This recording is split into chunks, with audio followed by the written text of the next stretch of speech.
Chapter 1. The Scent of Blood and Secrets. The rain came down in sheets, turning the forest road into a slick ribbon of mud and danger. Elena Graves gripped the steering wheel tighter, her knuckles white against the worn leather as her ancient sedan skidded around another curve. She should have stayed in the motel.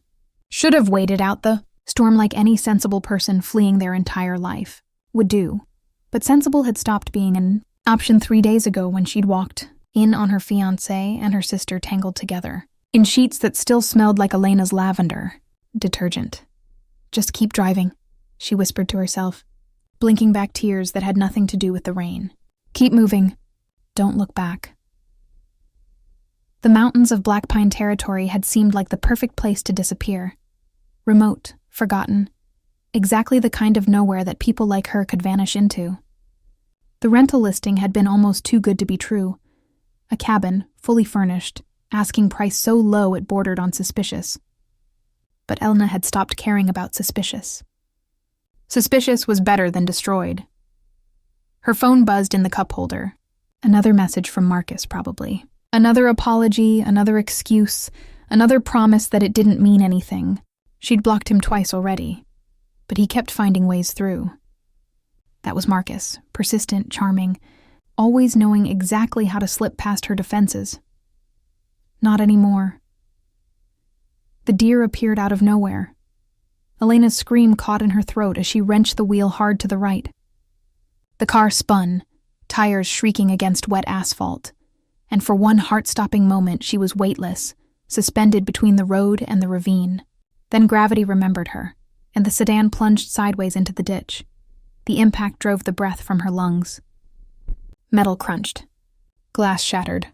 Her head cracked against something hard, and the world exploded into stars and darkness, and the copper taste of blood in her mouth. When she came to, the rain was still falling, drumming against the crumpled roof of her car with relentless fingers. Every part of her hurt.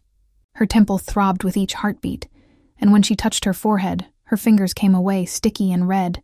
No, no, no. Elena fumbled with her seatbelt, panic rising in her chest. The car was tilted at a dangerous angle, passenger side buried in mud and brush. Her phone had disappeared somewhere in the chaos, and the door wouldn't budge no matter how hard she pushed. She was trapped. The temperature was already dropping, and her thin jacket, bought for city autumns, not mountain storms, offered almost no protection.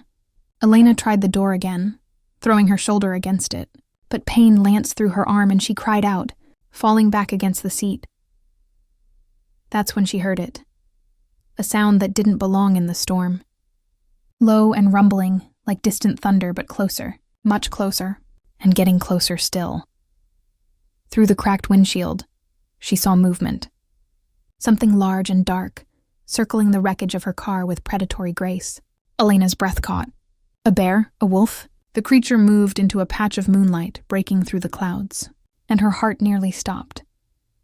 It was massive, easily the size of a small horse, with fur so black it seemed to absorb the darkness around it. But it was the eyes that froze her in place.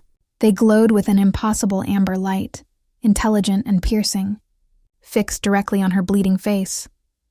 This was no ordinary wolf. Elena pressed herself back against the seat, every survival instinct screaming at her to run, to hide, to do anything but sit there like prey while this monster decided whether she was worth eating. But there was nowhere to go. The car was her cage, and she was bleeding, and the wolf was right there, so close she could see the rain streaming off its midnight fur. The creature lowered its massive head to the broken window, nostrils flaring. It inhaled deeply, and the sound it made was almost human, a rumble of recognition, or perhaps surprise.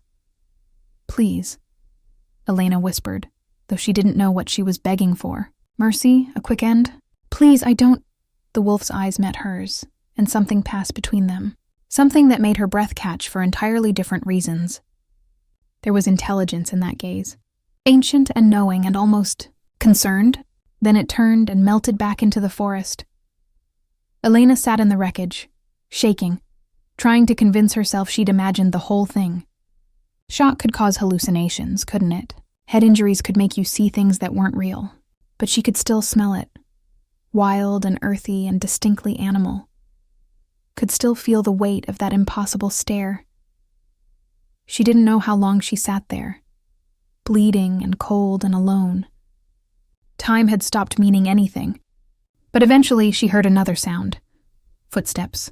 Human footsteps. Hello? The voice was deep, masculine, rough with something that might have been concern or suspicion. Is someone in there? A face appeared at the window. A man's face, beautiful in a way that seemed almost dangerous. Sharp cheekbones, dark hair plastered to his head by rain, and eyes that were... Elena's breath stopped. Amber. His eyes were amber. You're hurt. He was already working at the door, wrenching it open with a strength that should have been impossible. Don't move. I've got you. There was a wolf, Elena managed, her words slurring slightly. Everything was starting to blur at the edges.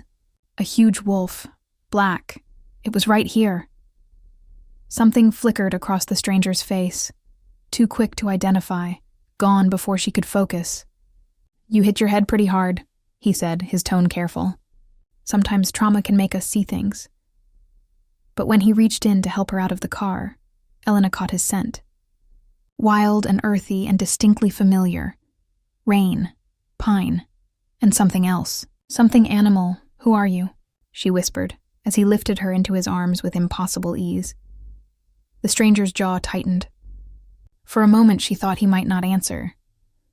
Then he looked down at her with those burning amber eyes, and Elena knew with sudden, terrifying certainty that her life had just changed in ways she couldn't begin to understand. My name is Kieran, he said quietly. Kieran Blackthorn. And you, little human, have just stumbled into territory you were never meant to find. The world tilted sideways, and Elena's last conscious thought as darkness claimed her was simple and absolute. Those eyes. I know those eyes. I've seen them before. In The Wolf. Chapter 2. Sanctuary and Suspicion. Elena woke to warmth and the scent of cedar. For a disoriented moment, she thought she was home. Her real home. Before Marcus, before the betrayal, when life still made sense. But the ceiling above her was wrong. Rough-hewn beams instead of smooth drywall, and the light filtering through the windows was softer. Gentler, like sunrise through old glass. She tried to sit up, and pain exploded through her skull. Easy. The voice came from somewhere to her left, and Elena's heart jumped. You've got a concussion. Moving too fast is a bad idea. Kieran Blackthorn sat in a leather chair by the window, his posture deceptively relaxed. In daylight, he was even more striking than she remembered. All sharp angles and controlled power, like a predator pretending to be civilized. He'd changed out of his wet clothes into dark jeans and a thermal shirt that did nothing to hide the lean muscle beneath. Elena's hand went instinctively to her forehead, finding clean bandages where the blood had been. Someone had tended her wounds. Someone had undressed her down to her underwear and tank top, and tucked her under heavy quilts that smelled like pine and something indefinably masculine. Where am I? Her voice came out hoarse, wary. My home. Kieran's amber eyes tracked her every movement with unnerving focus. About 5 miles from where you crashed. I couldn't leave you in that car. The storm only got worse after I found you. You carried me 5 miles? Something flickered in his expression. The terrain isn't easy, but I know these mountains well. Elena pulled the quilt higher, suddenly hyper-aware of how vulnerable she was. Alone in a stranger's cabin, injured, with no phone and no way to call for help. Every true crime podcast she'd ever listened to screamed warnings in the back of her mind. But he'd also saved her life. Thank you, she said carefully, watching his reaction, for helping me. But I should probably get to a hospital. Get my head checked out properly. Nearest hospital is 3 hours away, and the roads are still flooded. Kieran stood, moving with a fluid grace that set off alarm bells Elena couldn't quite name. I called the local clinic. Doc Morrison will be here in an hour to examine you. He's good, retired Army medic. You're safe here. Safe. The word felt strange on her tongue. She hadn't felt safe in months, maybe years. Definitely not since she'd walked into her apartment and heard her sister's laugh coming from her bedroom. Breathy and familiar in all the wrong ways. I don't even know you, Elena said, and hated how small her voice sounded. Kieran's jaw tightened almost imperceptibly. No, you don't. He moved toward the door, then paused. There's clean clothes in the dresser. Might be too big, but they're warm. Bathroom's through that door. I'll make breakfast. He left before she could respond, closing the door with careful precision. Elena sat in the sudden silence, her mind racing. Something about Kieran Blackthorn didn't add up. The way he moved, too smooth and too controlled. The impossible strength it would have taken to carry her 5 miles through mountain terrain in a storm. And those eyes. The wolf had those same eyes. She shook her head, immediately regretting it as pain spiked through her temples. Ridiculous. She'd hit her head. She was in shock. There was no such thing as a wolf the size of a horse, and even if there were, it couldn't possibly have been the same person who... A knock on the door interrupted her spiraling thoughts. It's me, Kieran called. I'm leaving food outside the door. You need to eat something before Morrison gets here. Elena waited until his footsteps retreated before getting up, moving slowly to minimize the throbbing in her head. The clothes in the dresser were indeed too large. Flannel shirts and soft sweats that hung off her frame, but they were clean and warm and smelled like him. That same wild, earthy scent that made something in her chest tighten with recognition. The food outside the door was simple but perfect. Scrambled eggs, toast, fresh berries, and coffee that smelled like heaven. Her stomach reminded her she hadn't eaten since yesterday morning, and she carried the tray to the bed, eating mechanically while her mind churned. Through the window, she could see endless forests stretching in every direction. No other houses, no signs of civilization. Just trees and mountains and the morning mist clinging to the valleys like secrets. She was completely isolated with a man she didn't know. And yet, she didn't feel afraid. Not the way she should have. There was something about Kieran that felt almost familiar, like a song she'd heard in a dream. Dangerous, yes. Unsettling, absolutely. But not threatening. Not to her, why not to me? A soft scratching sound drew her attention to the window. Elena's breath caught. A fox sat on the porch railing, rust-red fur gleaming in the morning light. It stared at her with intelligent black eyes, head tilted as if studying her. Then, as if satisfied with what it saw, it leaped down and trotted toward the tree line. But before it disappeared, it looked back once more. And Elena could have sworn, absolutely sworn, that it nodded. Okay, she whispered to the empty room. Either I have a serious concussion, or there's something very strange about this place. The door opened without warning, and Elena yelped, sloshing coffee onto the quilt. Kieran stood in the doorway, tension radiating from every line of his body. His nostrils flared slightly, and his eyes, those impossible amber eyes, locked onto hers with laser focus. You're bleeding again, he said, his voice rough. The bandage on your temple. Elena touched her forehead, finding the gauze damp with fresh blood. It's fine. I just moved too fast. It's not fine. He crossed the room in 3 long strides, and suddenly he was right there, so close she could feel the heat radiating off his skin. You could have torn the stitches. You gave me stitches. Morrison walked me through it over the phone. You were unconscious. You needed... He trailed off, jaw clenching as he carefully peeled back the bandage. His fingers were gentle, almost reverent. But Elena didn't miss the way his hands trembled slightly when they brushed her skin. This close, she could see details she'd missed before. The faint scars along his knuckles, the way his pupils dilated when he looked at her, the muscle jumping in his jaw as he worked, as if he was holding himself under rigid control. Why are you really here? Kieran asked suddenly, his eyes still fixed on her wound. In Black Pine. Nobody comes here by accident. Elena's throat tightened. I'm running away. From what? From everything. The honesty surprised her. Maybe it was the concussion. Maybe it was the way his hands steadied her, so careful despite their strength. From a man who betrayed me. From a life that turned out to be a lie. From being the kind of person who didn't see it coming. Kieran's hands stilled. When he looked at her, something in his expression had shifted. Softened. Just slightly. The mountains are good for that, he said quietly. Running away. Starting over. Becoming someone new. Is that what you did? His smile was bitter and brief. Something like that. What are you running from? For a long moment, she thought he wouldn't answer.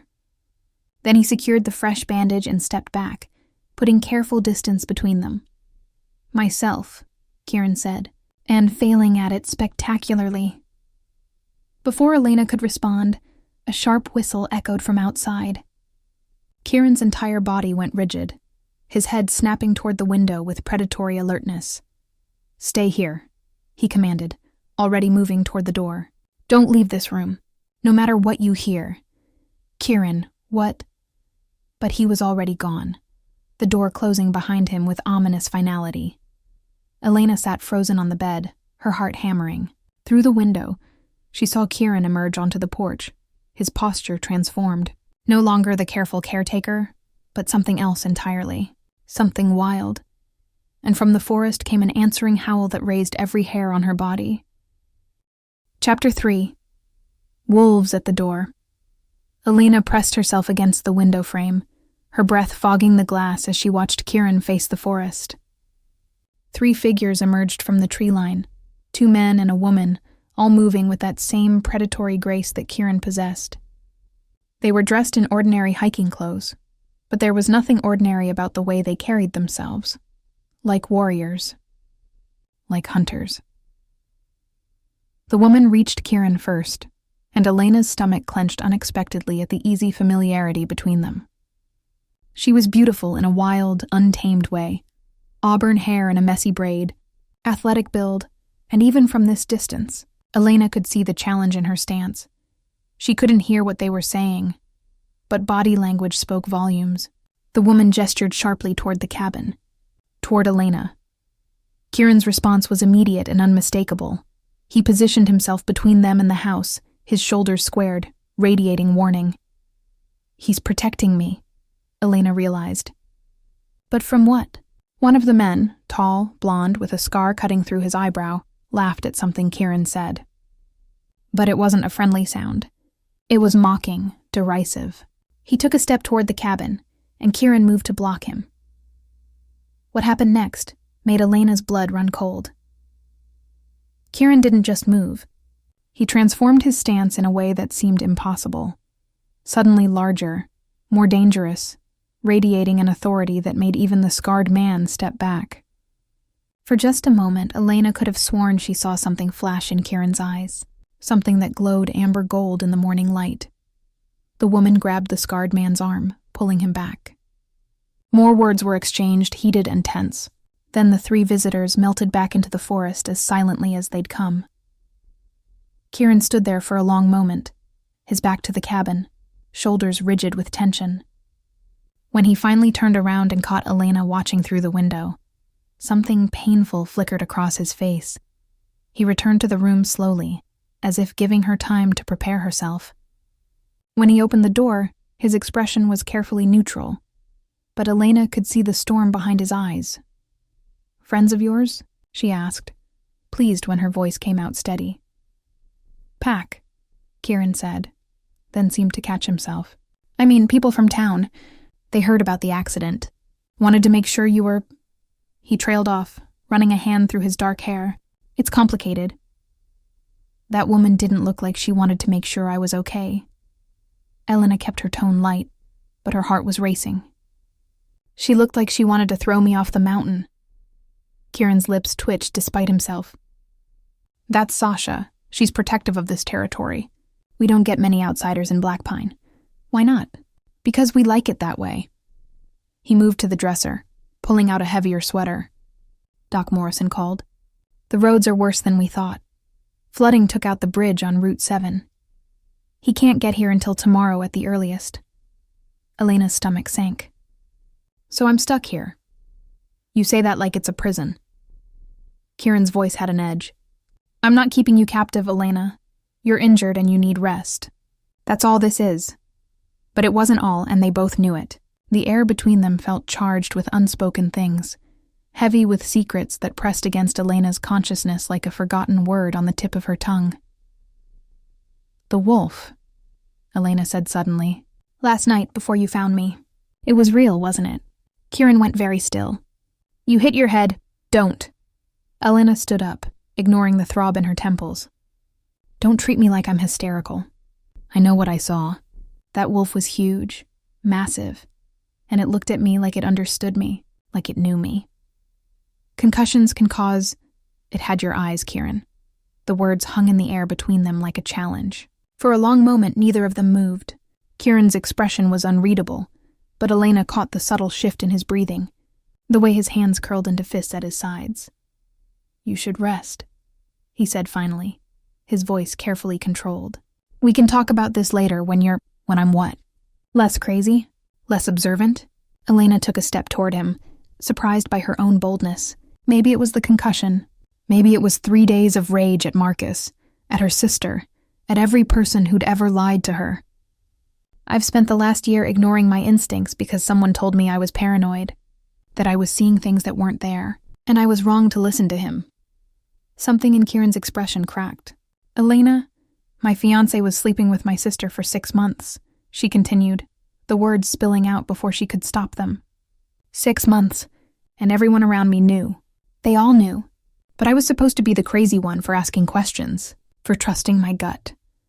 "You're not crazy," Kieran said quietly, and the gentleness in his voice nearly undid her.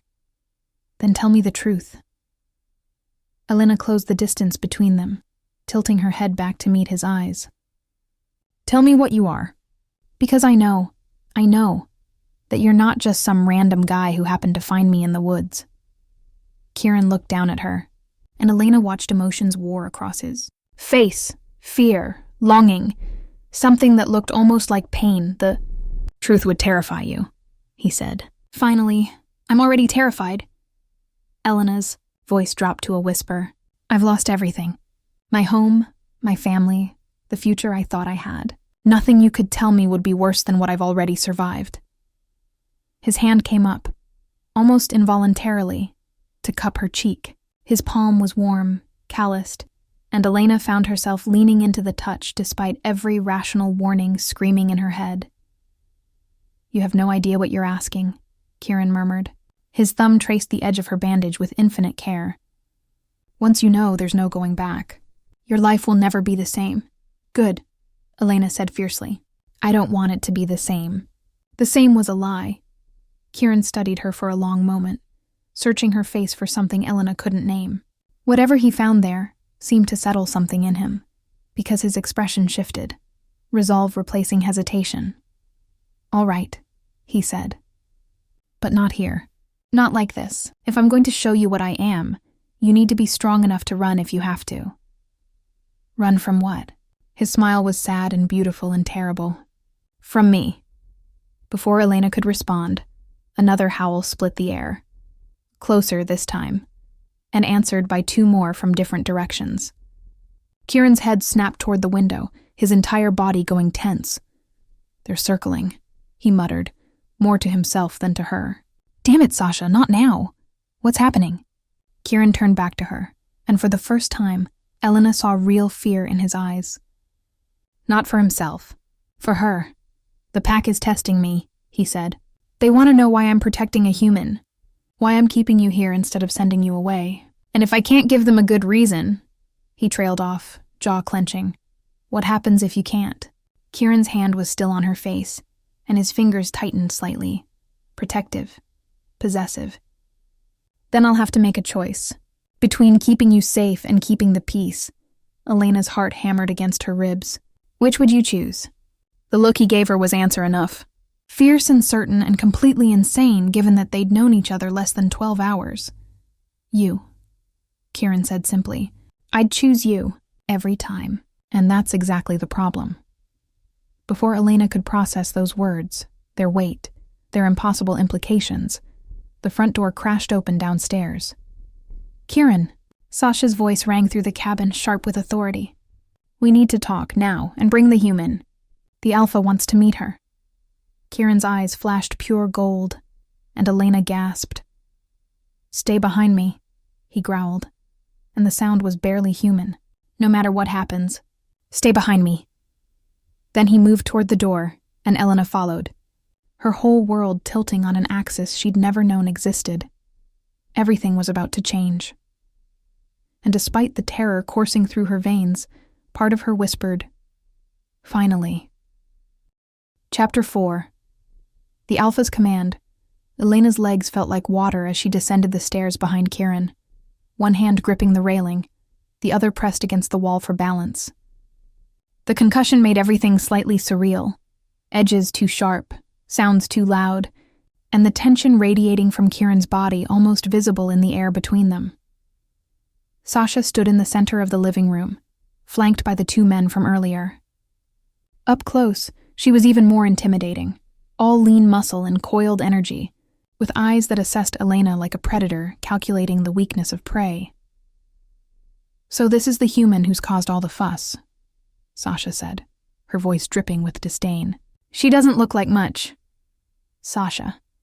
Kieran's voice was low, warning. He positioned himself between Elena and the others, and she noticed how he angled his body, not just protective, but defensive, as if expecting an attack. The Alpha summoned her. "We're going, but you don't speak to her that way again." The scarred man laughed. "Listen to him. One night with a pretty human and he's forgotten every rule we have." He looked past Kieran to Elena, his smile cruel. "Tell me, little girl, do you have any idea what you've stumbled into?" "Garrett, enough." The third member of their group spoke for the first time, a quieter man with dark skin and intelligent eyes. "Kieran's right. The Alpha wants to meet her. That's all that matters right now." "That's not all that matters, Isaiah," Sasha snapped. She took a step closer to Kieran, dropping her voice. "She's bleeding, Kieran. Fresh blood. Do you have any idea how that smells to the younger ones? How hard it is for them to control themselves around an injured human. Which is why I'm keeping her here where it's safe." "Safe." Garrett barked another laugh. "You really think you can protect one fragile human against the whole pack? Against instinct? You're not thinking with your head, brother. You're thinking with—" Kieran moved so fast Elena barely saw it. One moment he was standing in front of her. The next he had Garrett pinned against the wall, forearm pressed against the other man's throat. The violence of it made Elena's heart stop. "Finish that sentence," Kieran growled, and there was something inhuman in his voice, something that resonated in Elena's bones. "Please, give me a reason. Kieran, stand down." Isaiah's command was quiet but firm. This isn't helping. For a long moment, nobody moved. Then Kieran released Garrett with a shove and stepped back, his chest heaving. When he glanced at Elena over his shoulder, she saw the conflict in his eyes, the struggle to maintain control. "I'm sorry," she whispered, though she wasn't sure what she was apologizing for. "For being here, for being human, for causing whatever this was." Something in Kieran's expression softened. "You have nothing to be sorry for." How touching. Sasha's voice was acid. "But we're wasting time. The Alpha is waiting, and you know how he feels about being kept waiting." She turned to Elena, and there was something almost like pity in her eyes. "Put on something warmer, human. Where we're going, you'll need it." 20 minutes later, Elena found herself walking through the forest, surrounded by people who moved through the wilderness like they were born to it, which she was beginning to suspect they were. Kieran stayed close to her side, steadying her when she stumbled over roots, his hand a constant presence at the small of her back. She was wearing his jacket, too large, smelling of pine and something distinctly him, and despite everything she felt safer than she had in months. "Where are we going?" she asked quietly. "The heart of Black Pine territory," Kieran replied. "Where the pack gathers? Where the Alpha rules, and this Alpha, what does he want with me?" Kieran's jaw tightened. "To decide whether you're a threat, whether you can be trusted to keep our secrets, whether—" He trailed off. "Whether I live or die." He stopped walking, turning to face her fully. Around them, Sasha and the others continued ahead, giving them a moment of privacy. "I won't let anything happen to you," Kieran said fiercely. "I swear it. But Elena, you need to understand what you're about to see, what you're about to learn. It's going to change everything. And once you know, the Alpha has to make sure you won't expose us." Expose you as what? But Elena already knew. Had known, really, since the moment she'd seen that impossible wolf in the rain, since she'd looked into Kieran's amber eyes and recognized them. "You're werewolves. All of you." Kieran closed his eyes briefly, and when he opened them again, there was relief mixed with fear. Yes, the word hung in the air between them. Confirmation of the impossible. Validation of every fairy tale and nightmare rolled into one. Elena should have run, should have screamed, should have done anything except what she did, which was step closer to him and say, "Show me." What? You said you'd show me what you are. Show me, please. Before we get there, before I meet this alpha, I want to see. I want to know. Kieran stared at her like she'd lost her mind. Elena, the transformation isn't... It's not pretty. It's painful. Violent. And seeing it might... I've spent my whole life being protected from ugly truths, Elena interrupted. Being told I was too fragile, too sensitive, too naive to handle reality. And look where that got me. I'm done being protected. I want the truth, Kieran. All of it. Something blazed in his eyes. Admiration, maybe, or recognition. You're not like other humans, he said softly. Apparently, you're not like other humans either. That startled a laugh out of him, brief and genuine. Then his expression turned serious. All right, but stay back. And remember, no matter what you see, it's still me. I would never hurt you. He stepped away from her, into a shaft of sunlight filtering through the trees. For a moment, he just stood there, breathing deeply. Then he began to undress. Quick, efficient movements that spoke of long practice. Elena's face heated, but she didn't look away. Couldn't look away. Kieran's body was a map of scars, long silver lines across his ribs, a starburst pattern on his shoulder, the evidence of a violent life, of battles fought and survived. This is going to be fast, he warned. Don't run. Running triggers instinct. Then he dropped to his knees and began to change. Elena had imagined transformation 100 ways, slow morphing, magical shimmer, Hollywood special effects. The reality was nothing like that. Kieran's body convulsed. His back arched, and she heard the sickening crack of bones reshaping, reforming. His skin rippled like water, and dark fur erupted across his body in waves. His face elongated into a muzzle, teeth lengthening into fangs. His hands became paws, massive, clawed, deadly. The sound he made was agony and ecstasy mixed together, barely human and entirely animal. It took less than 30 seconds. Where Kieran had knelt, a wolf now stood. The same wolf from last night, massive and midnight black, with those burning amber eyes that saw straight through to her soul. Elena's breath came in short gasps. Every instinct screamed at her to run, to hide, to get away from the predator that could tear her apart with one snap of its jaws. But she didn't run. Instead, she took a step forward. The wolf's ears flicked back, surprise evident even in its animal form. It lowered its head slightly, waiting, watching. "It's you," Elena whispered. "It was always you." She extended her hand, slowly, carefully, the way she'd seen people do with dogs. The wolf regarded her hand like it was something precious and dangerous all at once. Then, with infinite gentleness, it pressed its massive head against her palm. The fur was softer than she'd expected.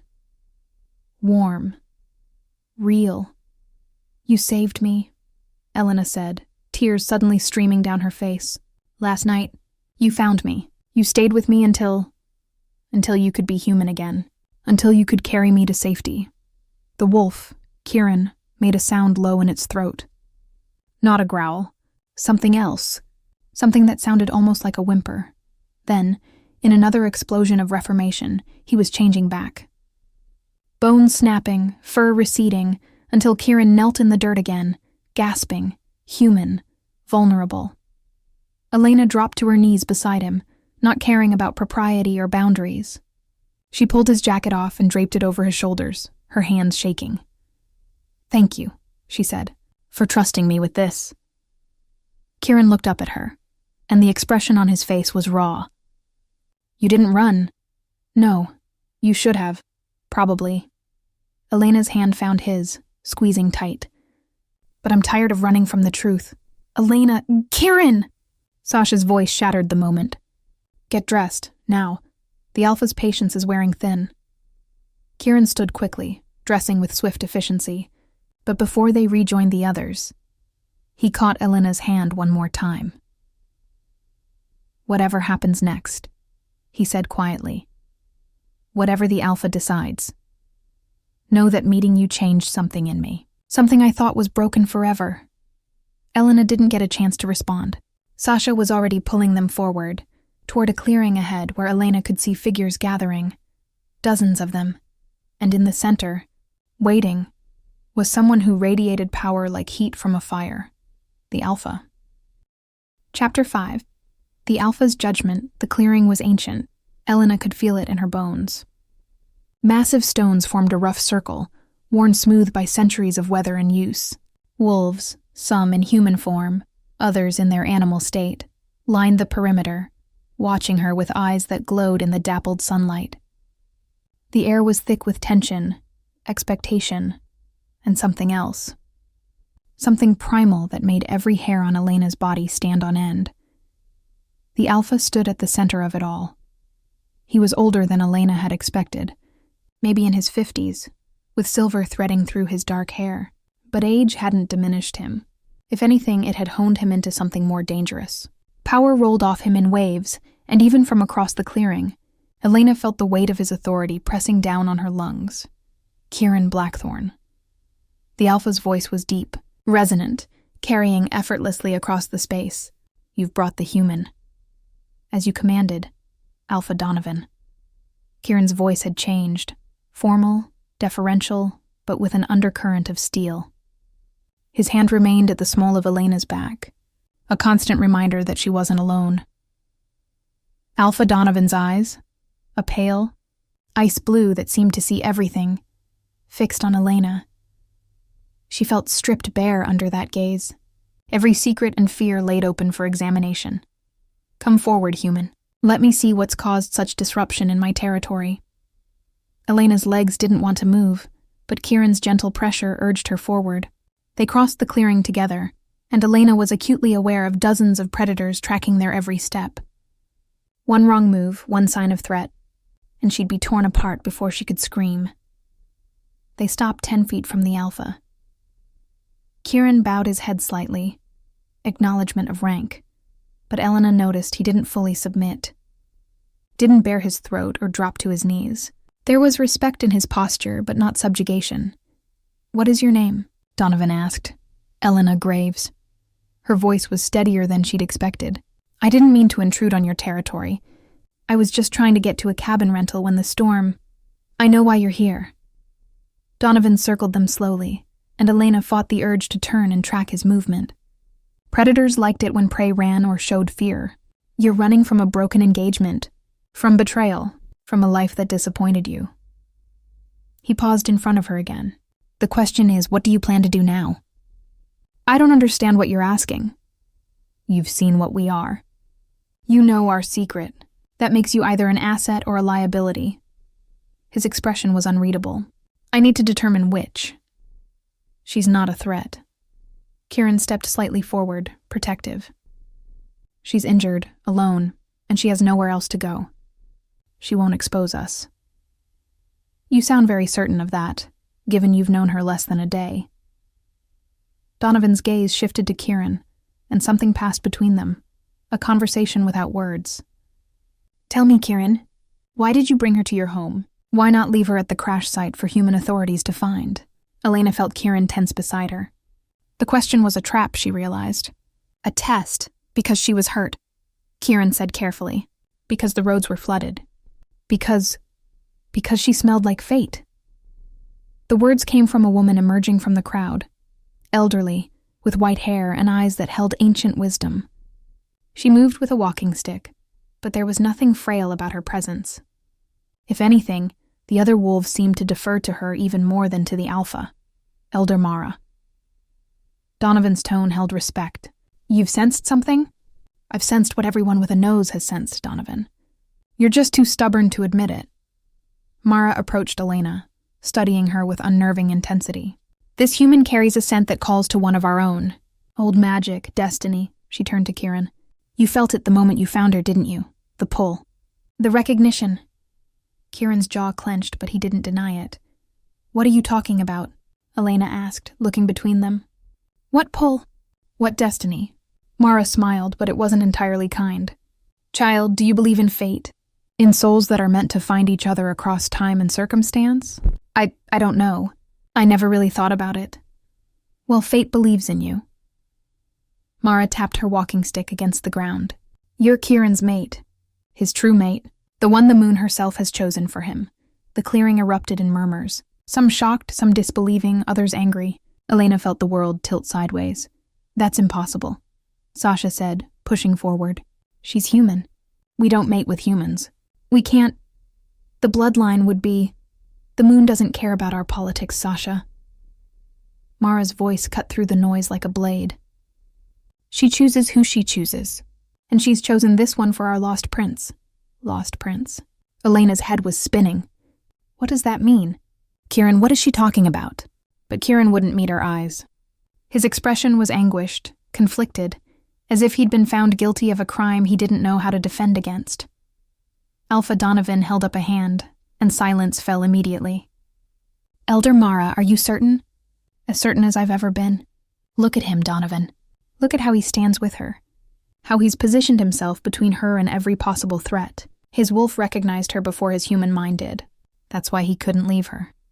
Why he brought her to his den. Why he's willing to challenge the entire pack to keep her safe. Mara turned to Elena. And you, child. Tell me true, when you look at him, what do you feel? Elena's mouth was dry. I don't know. It's too fast. I just met him. That's not what I asked. Elena looked at Kieran, really looked at him. At the fear in his eyes, the hope, the desperate need warring with resignation, and she felt it, that pull Mara had mentioned, that sense of rightness that defied logic, like finding something precious she hadn't known she'd lost. Safe, Elena whispered. I feel safe and seen. And like maybe, she swallowed hard, like maybe running away led me exactly where I was supposed to be. The silence that followed was absolute. Then Garrett laughed, the sound harsh and mocking. This is insane. We're going to let a human into the pack? Into our territory? Give her access to our secrets? Our weaknesses? She'll betray us the first chance she gets. She won't. Kieran's voice was fierce. I'd stake my life on it. You're staking all our lives on it, Sasha said, but her tone was less hostile now. More resigned. If the Elder says it's true, if she's really your mate, we can't fight the moon's will. But Kieran, you have to understand what you're asking. For the pack to accept a human, I'm asking you to trust me, Kieran said. The way I've trusted all of you. The way I fought beside you, bled with you. For 15 years I've been loyal to this pack. I've never asked for anything. I'm asking now. Donovan studied them both for a long moment. Then he sighed, looking suddenly tired. 15 years ago you came to us broken and half wild, Kieran Blackthorn. We took you in, made you pack, helped you become whole again. He paused. I suppose it's only fair we help you again now, when the moon has finally given you what you've needed all along. Alpha, Garrett started to protest. Enough. Donovan's command silenced him. The Elder has spoken. The moon has chosen. But he turned to Elena and his expression became stern. There are conditions, human. If you wish to stay in Blackpine territory, if you wish to remain with Kieran, you must prove yourself. Prove you can be trusted. Prove you won't run screaming to the human world with our secrets. How do I prove that? Elena asked. You live among us. Learn our ways. Show us that you can respect what we are without fear or judgment. He stepped closer, and Elena had to force herself not to retreat. And if at any point you prove to be a danger to my pack, human or not, mate or not, I will end you myself. Do you understand? Elena's heart hammered against her ribs. I understand. Do you accept these terms? She looked at Kieran, saw the naked hope in his eyes. Saw the man, the wolf who had saved her, protected her, trusted her with his deepest secret. Yes, Elena said. I accept. Donovan nodded slowly. Then welcome to Blackpine territory, Elena Graves. May the moon guide you both. He turned to address the gathered pack. Kieran Blackthorn's mate is under pack protection. Anyone who harms her answers to me. Spread the word. As the crowd began to disperse, murmuring among themselves, Kieran finally pulled Elena close, his arms wrapping around her in a fierce embrace. Thank you, he breathed against her hair. Thank you for not running. Elena held him tight, feeling the rapid beat of his heart against her chest. I told you, I'm done running from the truth. But even as she said it, she couldn't shake the feeling that the truth was far more complicated than she'd imagined, and that whatever had just begun between them was going to test every ounce of courage she possessed. Chapter 6. Secrets and Shadows. The walk back to Kieran's cabin was silent, charged with unspoken questions. Elena's mind reeled with everything that had happened. The transformation, the Alpha's judgment, the impossible word that kept echoing in her head. Mate Sasha and the others had peeled off at some point, leaving Elena and Kieran alone on the forest path. The afternoon sun filtered through the canopy above, painting everything in shades of gold and amber. It should have been beautiful. Instead, it felt surreal, like walking through someone else's dream. "You're being very quiet," Kieran said finally, his voice careful. "I'm trying to process the fact that I apparently have a supernatural soulmate I met 12 hours ago," Elena replied. "How long does that usually take?" Despite everything, Kieran's lips twitched. "There's no usual timeline for this. True mates are rare, even among our kind. Most wolves never find theirs. But you found yours. Me."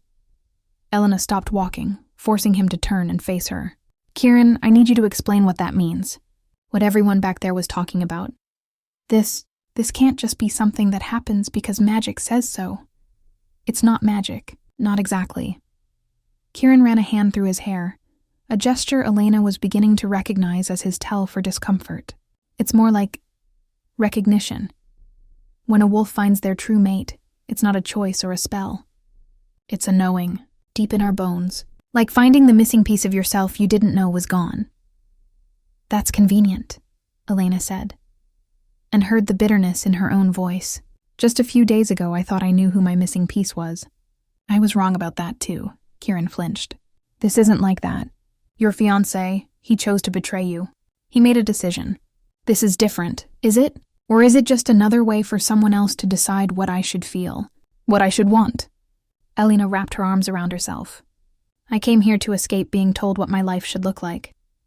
And now I'm supposed to just accept that the moon or fate or whatever decided for me? No." Kieran's voice was fierce. "Elena, no. The mate bond doesn't force feelings. It doesn't override free will. It just opens a door. You still get to choose whether to walk through it. Then what happens if I choose not to?" The pain that flashed across Kieran's face made Elena's chest ache. "Then I'll respect that choice. You'll be free to leave when the road's clear. Free to build whatever life you want, wherever you want." He looked away. "It would hurt. The bond, once recognized, doesn't just disappear. But your choice is your own, always."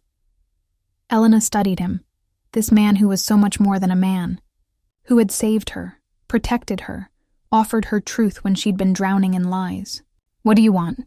she asked quietly. "That's not fair. Life isn't fair. Answer the question."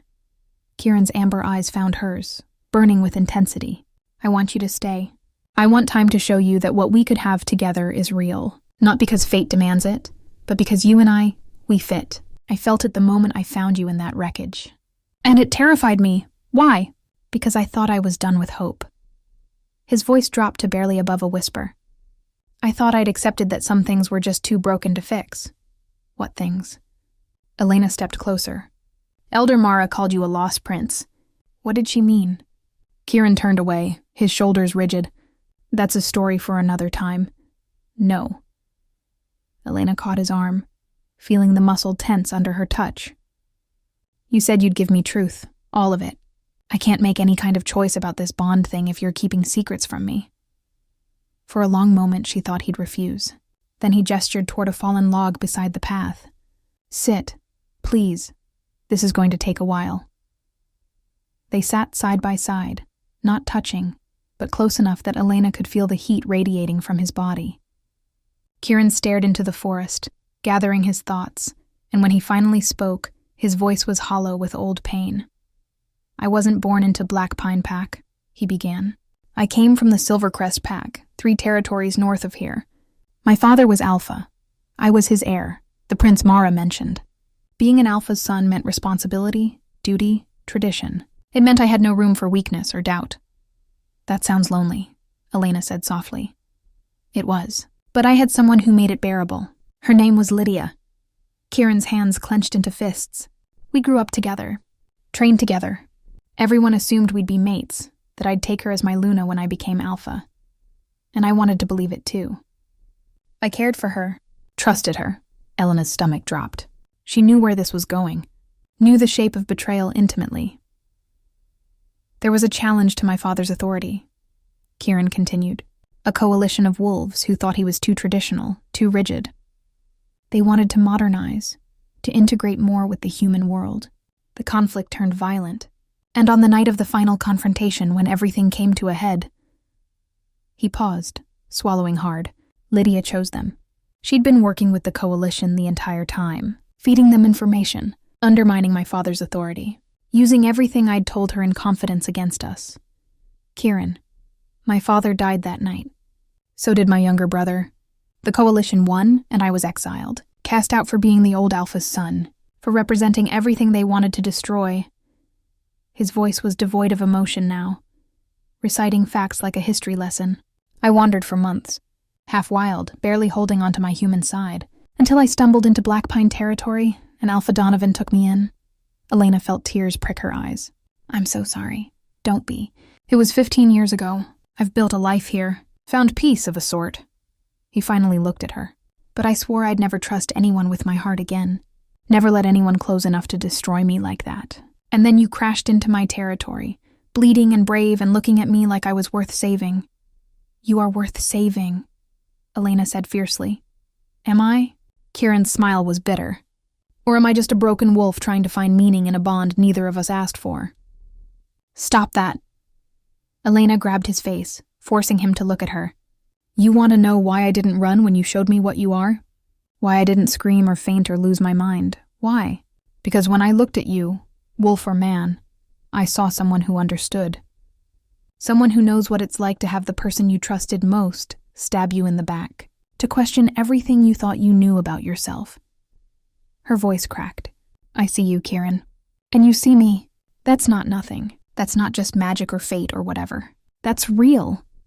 Kieran's eyes searched hers, desperate and vulnerable. Elena, a branch snapped somewhere in the forest.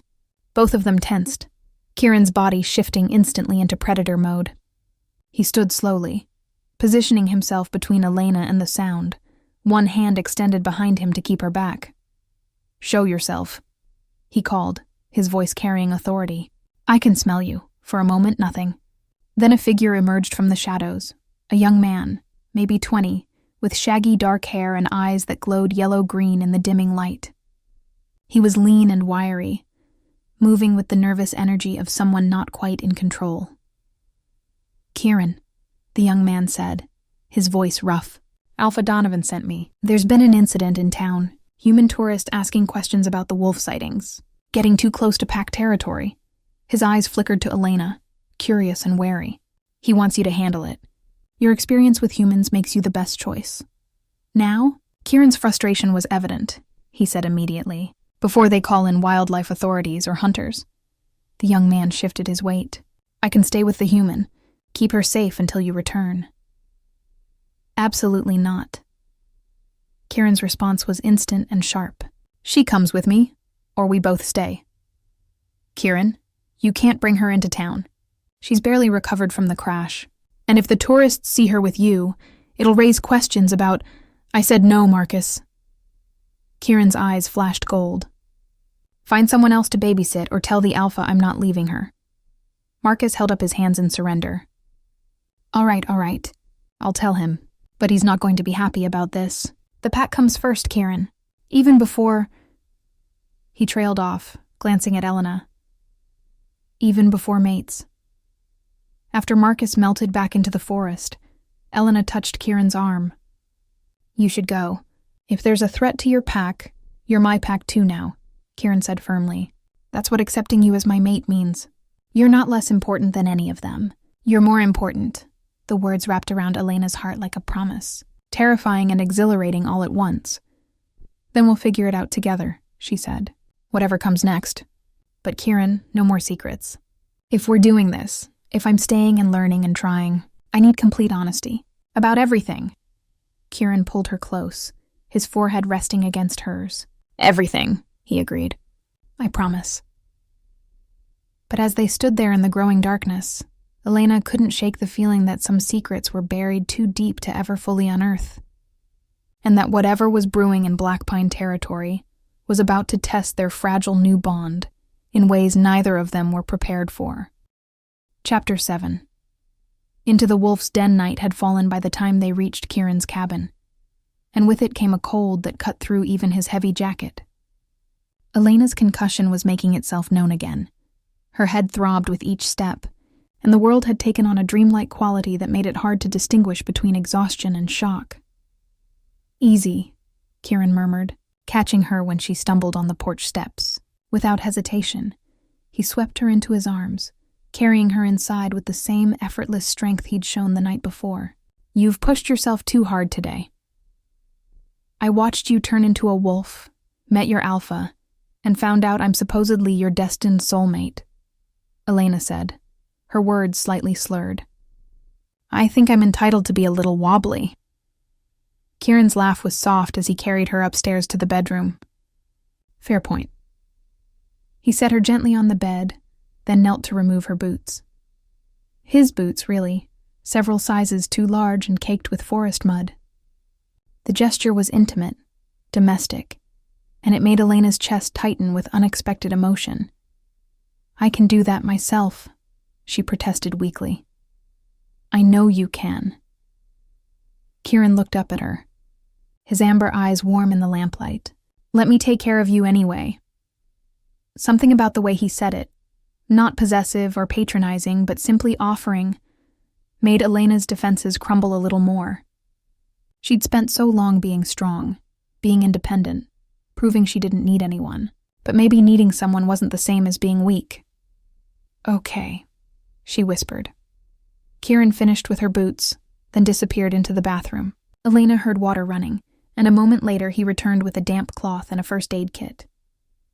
"Let me check your bandage," he said, sitting beside her on the bed. As his fingers worked carefully at the gauze on her temple, Elena studied his face. In the soft light, the harsh lines of stress had eased slightly, revealing something gentler underneath. There were faint scars along his jawline that she hadn't noticed before, thin, silvery lines that might have been from claws. "Does it hurt?" she asked quietly. "The transformation?" Kieran's hands paused. "Yes, every time. It's like being torn apart and rebuilt all at once, but you get used to it." "I don't know if I could get used to that." "You'd be surprised what you can adapt to when you have no choice." He finished cleaning the wound, applying a fresh bandage with practiced ease. The physical pain is nothing compared to the first time you shift and realize you're not fully human anymore. That you never will be again. Were you born like this? Yes, all purebloods are. We have our first shift during puberty, usually around 13 or 14. It's terrifying and exhilarating, and it changes everything. His eyes grew distant. My father helped me through mine, taught me to control it, to embrace both sides of what I am. Elena heard the grief beneath his words. "You miss him. Every day." Kieran set aside the first aid kit, but he didn't move away. He wasn't perfect. He was stubborn, traditional, sometimes too rigid. But he loved his pack, loved his family. He didn't deserve to die the way he did. "And Lydia?" Elena asked carefully. "What happened to her after everything?" Kieran's expression hardened. "She became the new Alpha's mate. Got everything she wanted. Power, status, control. Last I heard, Crescent Pack has become exactly what she and the Coalition envisioned. Modern, integrated, weak." "You think integration with humans makes them weak?" "I think forgetting what we are, trying to pretend we're just humans who can shift, that's weak. We're predators, Elena. We have instincts, hierarchies, laws that humans don't understand. Trying to live by their rules means denying our nature." He paused. "But I also think my father took it too far in the other direction. He isolated us, made us fear the human world instead of learning to coexist with it." "So you're caught between two extremes," Elena said.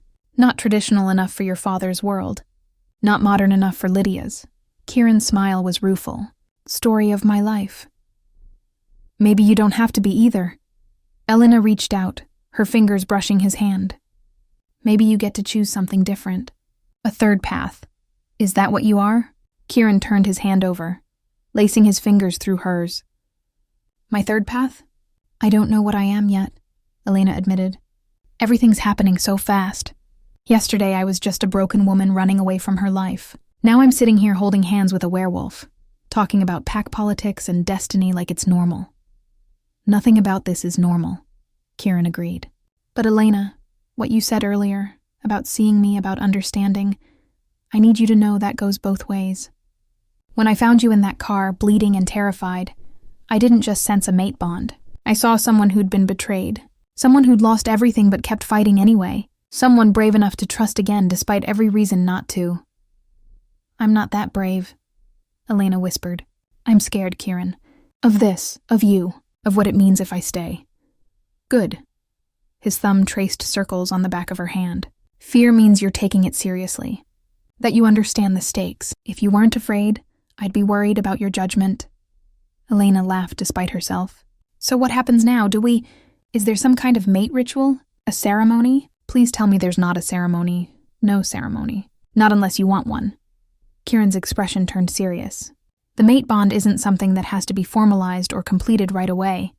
It's a connection, a foundation. But what we build on that foundation, that's up to us.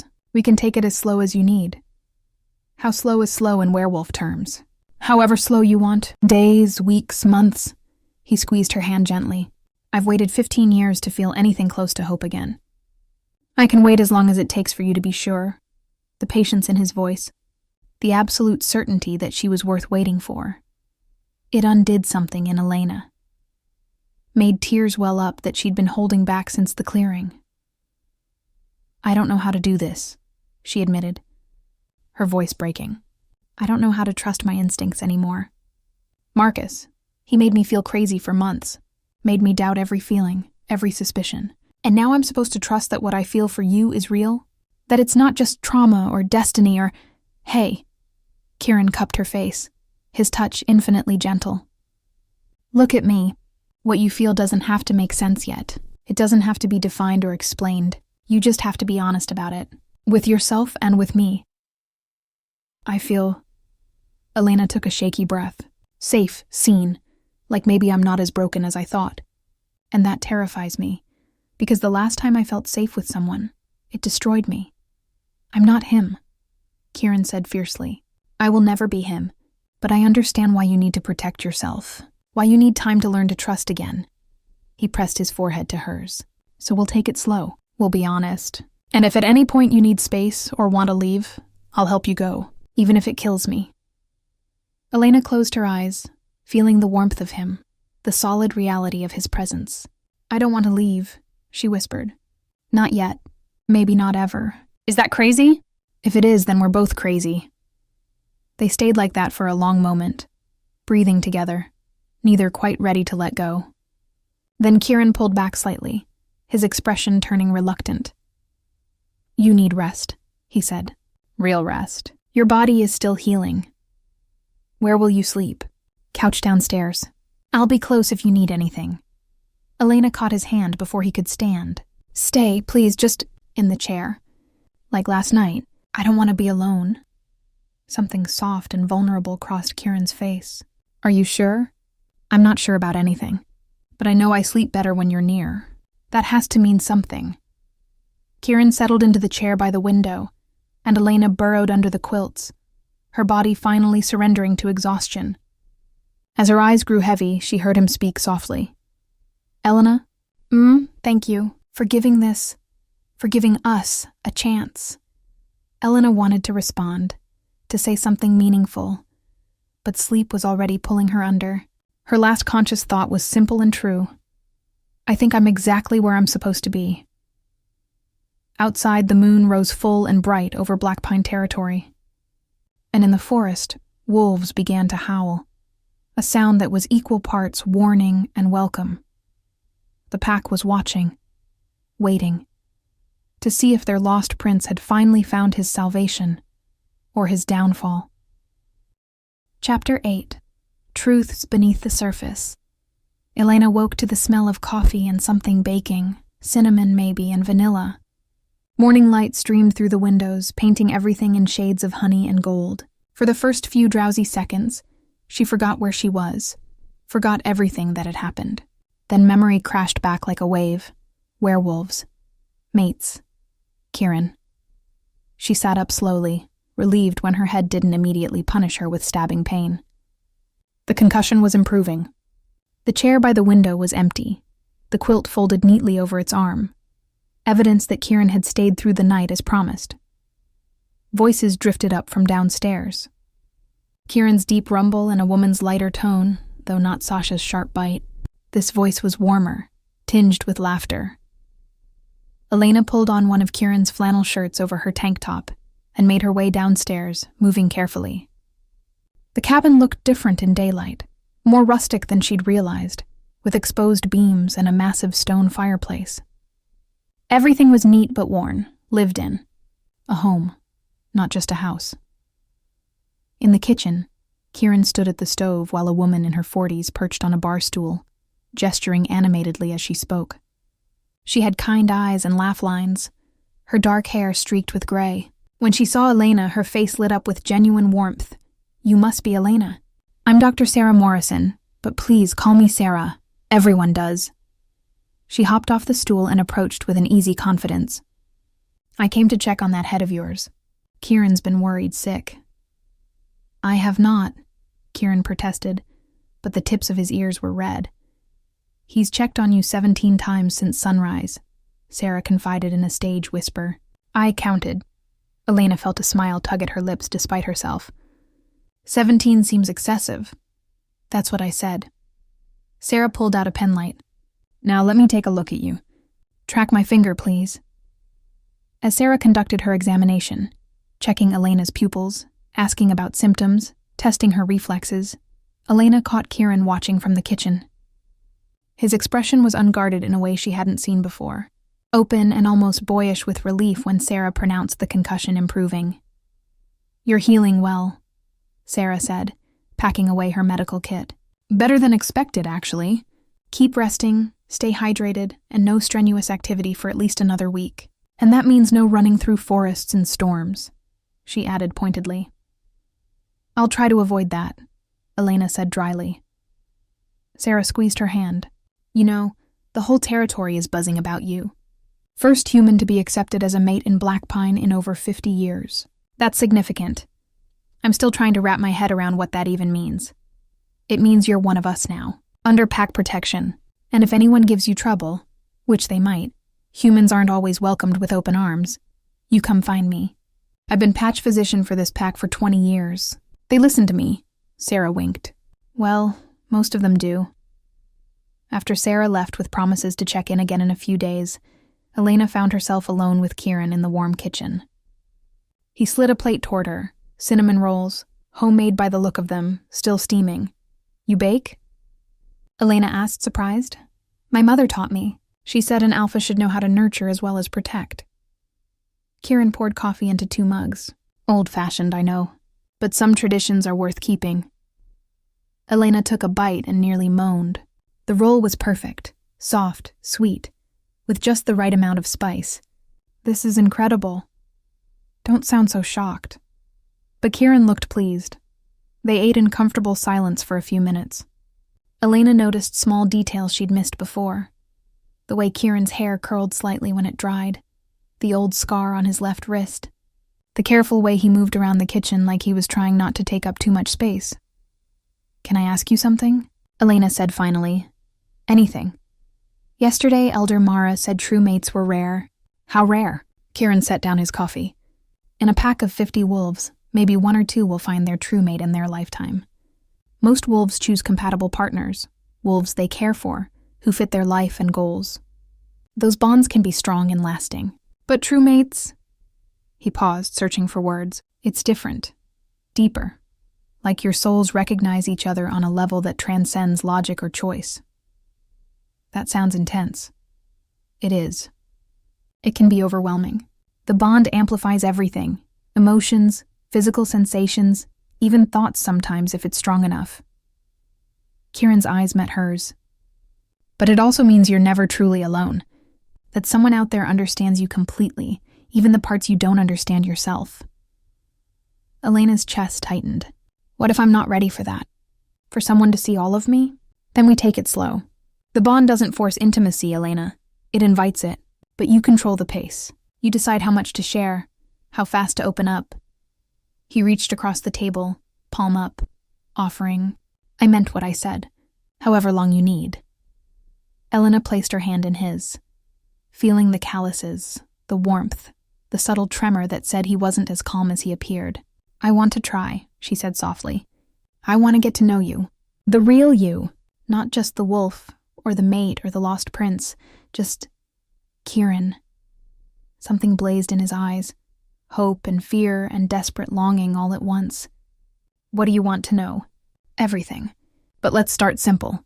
Elena smiled. What's your favorite color? Kieran blinked, clearly not expecting that question.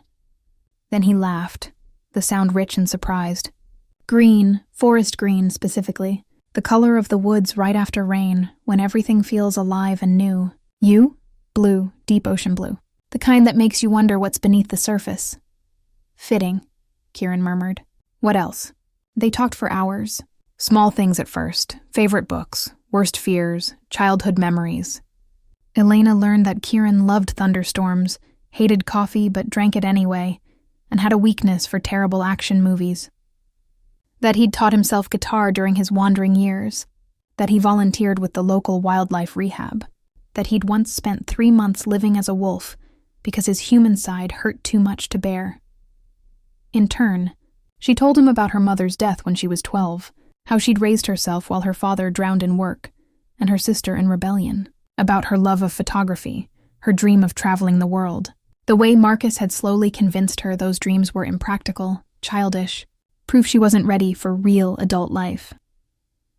He made me small, Elena said, surprised by the anger in her voice. Every day a little smaller, until I barely recognized myself. You're not small, Kieran said fiercely. You survived betrayal, picked up and left everything behind, and faced down a pack of werewolves without breaking. That's not small, Elena. That's extraordinary. Tears pricked her eyes. I don't feel extraordinary. I feel broken. Broken things can heal stronger than they were before. The cracks let the light in. Kieran stood, coming around the table to kneel beside her chair. You're healing. I can see it. And if you'll let me, I'd like to help. Elena touched his face, tracing the sharp line of his jaw. Why? She whispered. Why me? You could have any wolf in the pack. Someone who understands this world, who wouldn't be a liability, because you're you. Kieran turned his head, pressing a kiss to her palm that sent electricity racing up her arm. Because when I look at you, I see home. Because you make me want to be better than I am. Because the wolf in me recognized you before my human brain caught up, and everything in me says you're worth fighting for. Even though I'm human, even though it complicates everything, especially because of that. His eyes held hers. You're teaching me that maybe the answer isn't choosing between my father's way and Lydia's way. Maybe it's finding something new, something that honors what we are while embracing what we could become. Before Elena could respond, a sharp knock at the door shattered the moment. Kieran's entire body went tense, and when he stood, his movements were predatory, protective. Stay here, he murmured. But Elena followed him anyway, staying back but close enough to see. Through the window she recognized Isaiah, the quiet wolf from yesterday, looking troubled. Kieran opened the door. What's wrong? The tourists from yesterday, Isaiah said grimly. They didn't leave town like we hoped. They're still asking questions, showing pictures of wolf tracks to anyone who'll listen. And Kieran, he hesitated. One of them is a wildlife biologist. She's talking about setting up cameras, doing a proper study of the local wolf population. Kieran swore softly. That's the last thing we need. It gets worse. Garrett and some of the younger wolves want to handle it their way, scare them off. Alpha Donovan is trying to keep things calm, but you know how Garrett gets when he feels threatened. Isaiah's eyes flickered to Elena. He's using your mate as an example of why humans can't be trusted, saying if we let one in, more will follow, that we're inviting exposure. Elena felt cold dread settle in her stomach. This is my fault. No. Kieran's voice was steel. This is not your fault. Those tourists would be here whether you crashed in our territory or not. He turned to Isaiah. Tell Alpha Donovan I'm coming. I'll handle the tourists. And her? Isaiah asked carefully. Kieran looked at Elena, and she saw the conflict in his eyes. Keep her safe by leaving her here, or bring her along and prove she was part of the pack? Not a liability. I'm coming with you, Elena said before he could decide. If this is about me, about humans being a threat, then hiding won't help. Let me prove I can be trusted. Let me help, Elena. You said I'm part of this now. Part of the pack. Then let me act like it. Kieran studied her for a long moment. Then slowly he nodded. All right, he said. But you stay close to me. And if things get dangerous, you run. Promise me. Elena took his hand, squeezing tight. I promise. But as they headed out into the morning, she couldn't shake the feeling that running might not be an option. Not anymore. Chapter 9. The human threat. The town of Blackpine was smaller than Elena had expected. Barely more than a main street lined with weathered storefronts. A diner, a general store, and a gas station that looked like it hadn't been updated since the 70s. But what struck her most was the atmosphere. Every person they passed watched them with knowing eyes. Some nodded respectfully to Kieran. Others stared at Elena with curiosity or barely concealed hostility. They knew. All of them. This wasn't just a town near wolf territory. It was wolf territory, disguised as human civilization. How many? Elena asked quietly as they walked. How many what? How many humans actually live here? Real humans, I mean. Kieran's hand tightened around hers. Maybe 10%. The rest are pack or family of pack. Blackpine has always been ours. We built it, maintain it, use it as a buffer between our territory and the outside world. So I'm walking through a town full of werewolves. You're walking through a town full of people who will protect you, because you're mine, Kieran corrected. But yes, stay close. They found the tourists outside the diner, 3 of them, clustered around a laptop at an outdoor table despite the cold. 2 men and a woman, all in their 30s, wearing expensive hiking gear that screamed city money trying to look outdoorsy. The woman was the biologist, Elena guessed. She had that intense, focused energy of someone on a mission, gesturing animatedly at the screen while the men leaned in. Fascinated. That's them, Isaiah murmured. He'd been trailing them silently, along with Sasha, who looked like she wanted to solve the problem with her teeth. Let me handle this, Kieran said. Then, to Elena. Just follow my lead. He approached the table with an easy, non-threatening stride, his whole demeanor shifting into something charming and approachable. Elena watched, fascinated as he transformed before her eyes, from predator to friendly local. Afternoon, folks, Kieran said with a smile. Heard you've been asking about our wolves. I'm Kieran Blackthorn. I run wildlife management for the area. Maybe I can help answer some questions? The biologist looked up, her eyes sharp and assessing. Dr. Jennifer Walsh. We've been documenting some unusual wolf activity in this region. Tracks that suggest individuals far larger than typical North American gray wolves. She pulled out a folder of photographs. Have you seen anything like this? Elena's breath caught. The prints in the photos were massive, easily twice the size of normal wolf tracks. And recent, judging by their clarity. Bears, Kieran said without missing a beat. We get a lot of grizzly activity this time of year. Their prints can look wolfish to the untrained eye, especially in mud or snow that distorts the shape. I'm not untrained, Dr. Walsh said coolly. I've been studying wolf populations for 15 years. These are canine tracks, 5 toes, specific pad patterns, gait measurements that indicate a 4-legged predator, not a bear's plantigrade stance. Could be a hybrid, one of the men offered. Wolf-dog crosses can get pretty big. Too big, Dr. Walsh countered. And the behavioral patterns are wrong. These wolves are organized, territorial, and far more intelligent than normal pack behavior would suggest. Last night, we had 3 separate individuals circle our campsite in what appeared to be coordinated surveillance. She looked directly at Kieran, almost like they were assessing a threat. The air suddenly felt too thin. Elena saw Kieran's jaw tighten almost imperceptibly, the only sign of his tension. Wolves are intelligent animals, he said carefully. Curious, too. They probably smelled your food stores and were checking for easy meals. That's what I thought at first. Dr. Walsh pulled up something on her laptop, until we reviewed our trail cam footage from last night. Take a look at this. She turned the screen toward them, and Elena's heart stopped. The footage was grainy, night vision green, but unmistakable. A wolf, massive and midnight black, stood on its hind legs against a tree, its front paws almost human-like as it examined the camera. It looked directly into the lens with glowing amber eyes, then deliberately turned and walked away with an intelligence that was impossible to miss. Kieran's wolf. She'd know those eyes anywhere. That's not normal wolf behavior, Dr. Walsh said. That's problem-solving. Tool awareness. That animal understood what the camera was and made a conscious decision about it. It was probably just scratching itself on the tree, Kieran said. But his voice had lost some of its casual confidence. For 43 seconds, while staring directly at the camera, Dr. Walsh leaned forward. Mr. Blackthorn, I'm not here to cause trouble, but something unusual is happening in these mountains. Whether it's an undocumented subspecies, some kind of hybrid population, or... She paused. Well, I need to understand what I'm looking at, and I'm going to keep investigating until I do. You should leave. The words came from Sasha, who had materialized beside their table like a shadow. Her smile was all teeth. These mountains are dangerous. People get lost, injured. Sometimes they don't come back. Is that a threat? Dr. Walsh stood, her chin jutting out defiantly. It's a fact. Sasha's eyes flashed yellow for just a second, too fast for the tourist to catch, but Elena saw it. We take no responsibility for what happens to people who ignore posted warnings and wander into restricted areas.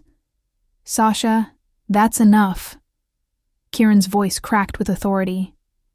He turned back to Dr. Walsh, and Elena could see him calculating, strategizing. Look, Dr. Walsh, I understand scientific curiosity. I respect it, but this isn't some nature preserve where you can just set up shop and do whatever research you want. This is private land, protected habitat, and yes, we do have an unusual wolf population. They're part of a conservation effort that's been ongoing for decades. What kind of conservation effort? The classified kind. Government-funded, strict protocols, non-disclosure agreements. Kieran met her eyes steadily. I can get you the contact information for the project director if you'd like. But they won't tell you anything I haven't already said, and they definitely won't grant you access.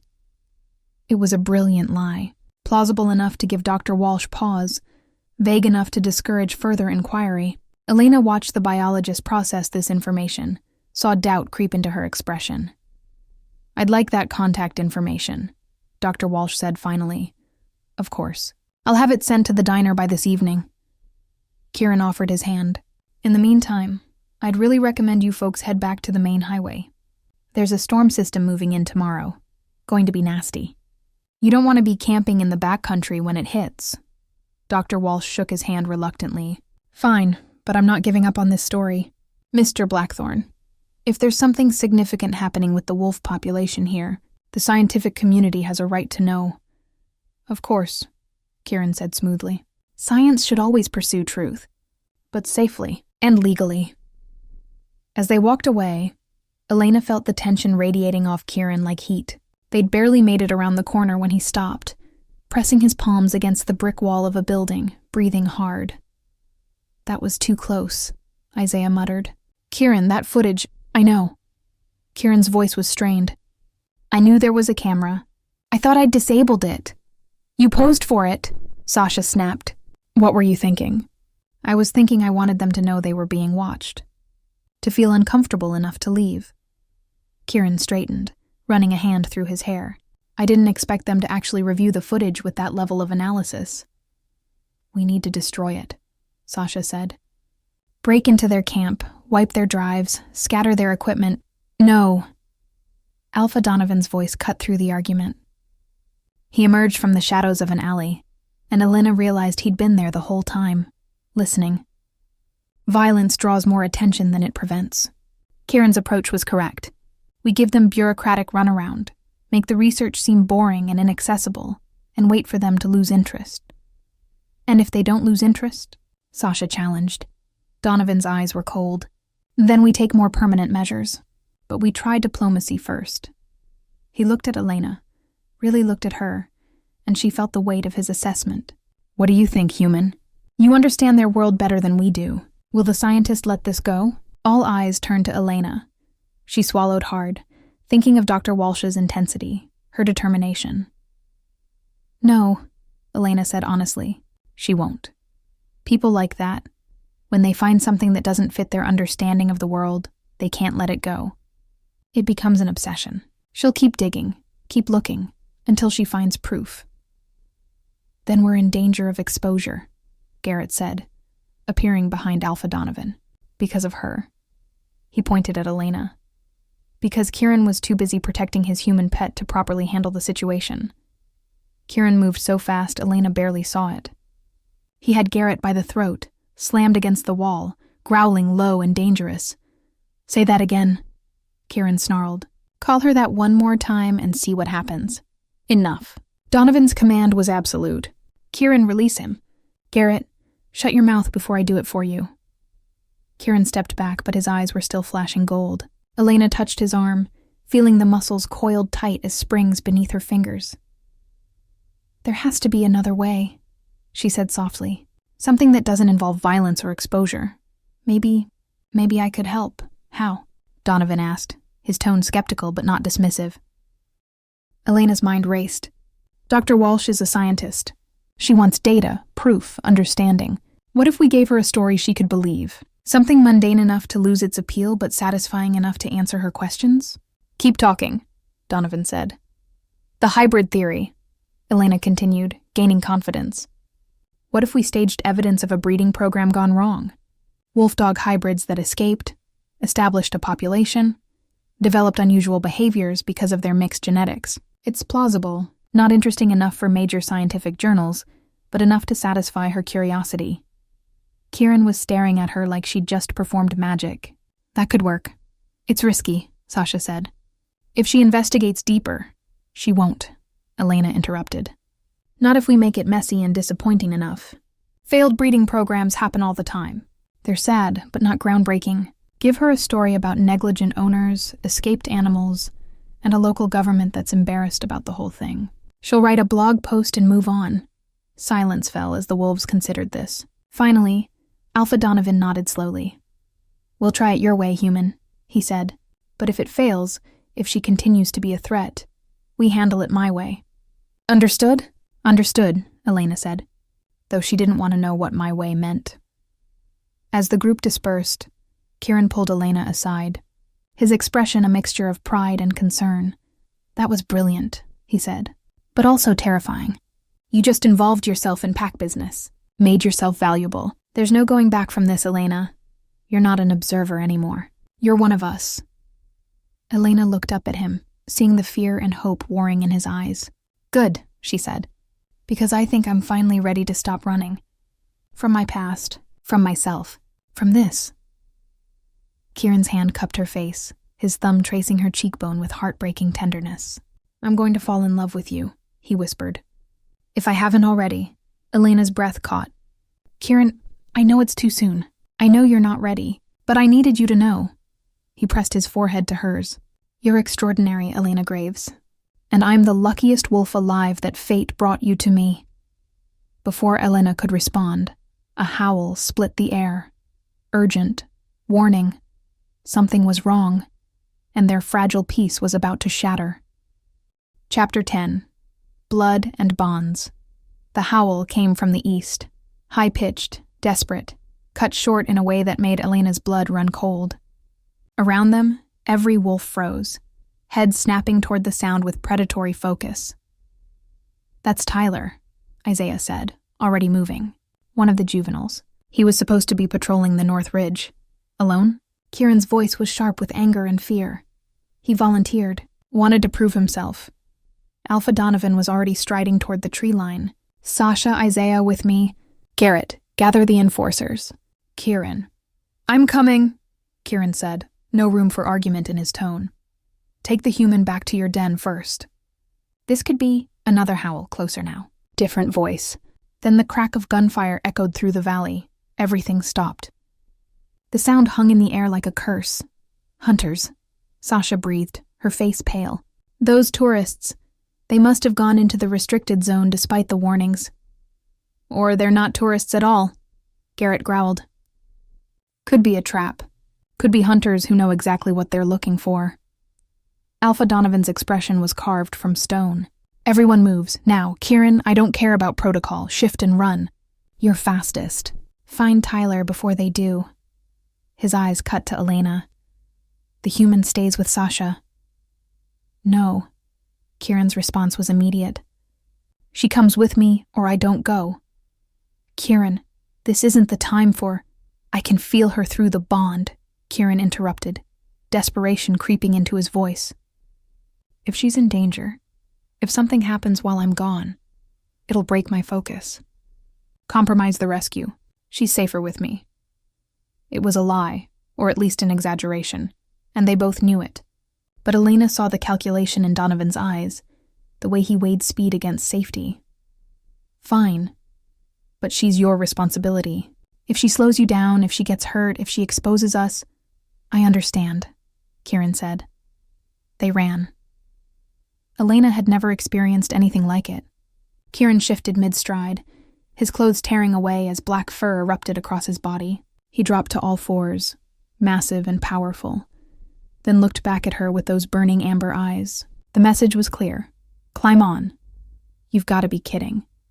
Elena gasped, but another gunshot spurred her into action. She grabbed hold of his thick fur, hauling herself onto his back like mounting a horse. The moment she was secure, Kieran bolted. The world became a blur of trees and shadows.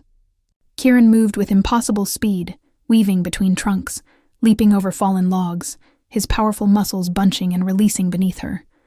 Elena clung to his neck, her face pressed against his fur, her heart hammering so hard she thought it might break through her ribs. Other wolves ran alongside them, Sasha and Isaiah in their animal forms, moving like liquid darkness through the forest. Their coordination was perfect, instinctive, a language of movement that needed no words. The scent of blood hit them before they reached the clearing. Kieran skidded to a halt, and Elena slid off his back on shaking legs. Through the trees ahead, she could see movement, hear voices. Male, authoritative, distinctly human. Definitely hit it. Blood trail leads this way. Jesus, look at the size of that print. What the hell kind of wolf not doesn't matter. We get proof, we get paid. Command wants specimens, dead or alive. Elena's blood turned to ice. These weren't random hunters. This was organized. Professional. Kieran shifted back to human form, somehow producing clothes from a pack he'd been carrying. The other wolves melted into the shadows, circling the clearing with deadly silence. Through gestures alone, Donovan, now in human form as well, began coordinating their positions. Tyler's in there, Isaiah whispered, pointing to a dense thicket. I can smell him. He's alive but hurt. And there are 4 humans, all armed. Military-grade weapons. How do you know? Elena asked. The smell. Gun oil, specific type. These aren't civilian hunters. Isaiah's expression was grim.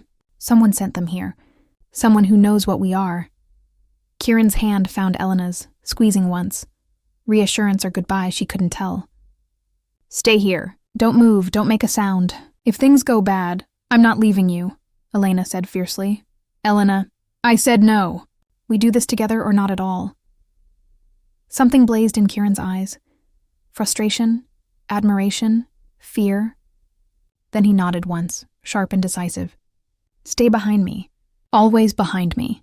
They moved as a unit, Kieran, Elena, and the circling wolves. As they approached the clearing, Elena got her first clear look at the hunters. 4 men in tactical gear, high-powered rifles equipped with scopes and suppressors. One was crouched over a trail of blood, following it with professional focus. And there, half hidden in the underbrush, she saw Tyler. He was in human form, a teenager, maybe 17, with sandy hair and a bullet wound in his shoulder. His eyes were wide with pain and terror as he watched the hunters close in. We need a distraction, Donovan murmured. Something to draw them away so we can extract Tyler. I'll do it, Elena said, before she could think better of it. Every head snapped toward her. Absolutely not, Kieran growled. It makes sense. I'm human. They won't shoot me on sight. Elena's mind was racing, adrenaline sharpening her thoughts. I can pretend I'm a lost hiker. Draw them back toward the trail while you get Tyler out. Too dangerous, Sasha said. If they're here hunting wolves, they might know about mates. They could use you as leverage. Then we make sure they don't get the chance. Elena looked at Kieran, seeing the war raging behind his eyes. You told me I was part of the pack now. Let me prove it. Let me help save him. If anything happens to you... Kieran's voice broke. It won't. Because you'll be right there. Elena touched his face, feeling the tension in his jaw. Trust me. Trust us. For a long moment, Kieran just stared at her. Then he turned to Donovan. She does this. We have wolves on all sides. The second things go wrong, we extract her. No hesitation. Donovan studied Elena with those ice-blue eyes. You understand what you're risking? If they figure out you're connected to us, you become a target. Permanently. I understand. Elena's voice was steady. But that boy is bleeding and scared, and I won't stand here and do nothing while he suffers. Not when I can help. Something like respect flickered across Donovan's face. Go. But the moment I give the signal, you run. No heroics. Elena nodded and stepped out of the tree line, making her movements deliberately clumsy, loud. She stumbled, gasped, then called out, Hello? Is someone there? Thank God, I've been lost for hours. The hunters spun toward her, weapons raised. Elena raised her hands, making herself look frightened, which wasn't hard given the circumstances. Don't shoot. Please, I'm just a hiker. I got separated from my group, and I heard gunshots. Ma'am, you need to leave this area immediately. The lead hunter, gray-haired, scarred, authority radiating from him, lowered his rifle slightly. It's not safe. We're tracking a dangerous animal. What kind of animal? Elena moved toward them, away from Tyler's hiding spot. I saw something earlier.